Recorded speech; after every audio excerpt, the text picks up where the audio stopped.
Sir आप जैसे भाजपा एक सनातन की सरकार कही जाने वाली, आज यूजीसी एक्ट ला करके सनातन को ही सर डिवाइड कर रही है, आपको भी इसमें सर जॉब क्यों छोड़ना पड़ा? ये देखिए, देश में ये रंगा बिल्ला नाम के दो व्यक्ति हैं। ये वेस्ट इंडिया कंपनी के माध्यम से, ये विभिन्न 3 एजेंसी हैं, उसके माध्यम से देश के जितने भी सफ़ेद पोश निकम्मे हों उनके कुकर्म और स्वयं को कुकर्म इनके पास सूची है, इसलिए सभी ये डरे हुए हैं। तो अब जनतंत्र विफल हो चुका है। ये बंधुआ मजदूर हैं जितने सफ़ेद पोश निकम्मे।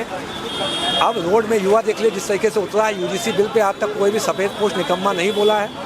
इसका मतलब क्या है? जनतंत्र विफल हो चुका है। जल्द ही आप देखिएगा, जो देश में पहले काला कानून उन्होंने लागू किया था सनातन के विरोध में, जिसमें 90% 85-90% सनातनी भाई थे, जनरल ओबीसी भाई थे, उन पे माननीय सुप्रीम कोर्ट के डायरेक्शन का, जो 3 डायरेक्शन थे कि बिना जांच के SC/ST FIR गिरफ्तारी नहीं होगी, दूसरा एंटीसिपेटरी बेल का प्रावधान था, तीसरा बिना अनुमोदन शासकीय अनुमोदन के कोई भी शासकीय सरकारी अधिकारी कर्मचारी को कोई कार्रवाई नहीं होगी।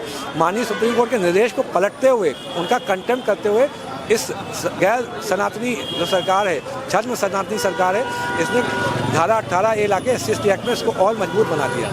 ये निकम्मे लोग यही दिखाते हैं। हिंदू मुस्लिम से पहले इन्होंने लड़ाई लड़ा के उनका विभेद करा के ध्रुवी कर सरकार बनाई।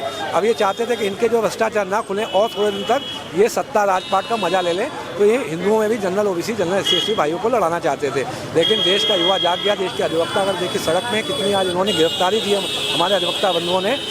ये इस समय इनका कोड होता है, जो सनातनी कोड होता है, जनरल ओबीसी है, अलग हो चुका है। इस समय ये 0 सीट पे हैं। हम लोग राजनीतिक विकल्प के रूप में, क्योंकि बीजेपी का बहुत सारा धड़ा जो सनातनी है वो हमारे साथ मिलके, और जो संघ का जो सनातनी धड़ा है वो हमारे साथ मिलके, हम लोग सरकार अब राजनीतिक विकल्प बनाने जा रहे हैं। अब बीजेपी विदेशी जनता पार्टी के रूप में ध्वस्त हो चुकी है। अब फूल की सरकार नहीं आएगी, क्योंकि आपने फूल बहुत बनाया है। सर उप मुख्यमंत्री बटुकों का सम्मान करते हैं, यही बगल में KD सिंह स्टेडियम अभी थोड़ी देर पहले उद्घाटन करके जाते हैं, फिर भी सवर्ण समाज के इस आंदोलन में नहीं आते। देखिए, कोई नहीं आएगा, मैं वही कह रहा हूँ भैया, हमारा हो गया, उसके बाद वो हमारे समाज के ही हैं, कुछ ज़्यादा बोलने की बात नहीं है। लेकिन आपने बहुत माननीय मुख्यमंत्री जी का सम्मान करते हुए, आपने ये 1-1.5 महीने पहले की घटना है, आज अब बोल रहे हैं, देर आए दुरुस्त आए, लेकिन आपने दूसरे विषय पर भी बात करिए। UGC रेगुलेशन 2026 है, आपका पक्ष क्या? देश को अपना पक्ष बताइए, अपने पार्टी का पक्ष बताइए। इसके बिना ऐसे आप जो है आधी अधूरी बातों से आपका कुछ हल निकलने वाला नहीं है। सर क्या आप राजनीतिक पार्टी का ऐलान करने वाले? राजनीतिक पार्टी की घोषणा पहले की जा चुकी है कि हम लोग राजनीतिक पार्टी उतरेंगे। उस पर अभी विभिन्न जो हमारे समाज की चर्चा चल रही है, विभिन्न माननीय सुप्रीम कोर्ट से लेकर हाई कोर्ट के अधिवक्ता बंधु हैं, क्योंकि जनतंत्र खत्म हो चुका है।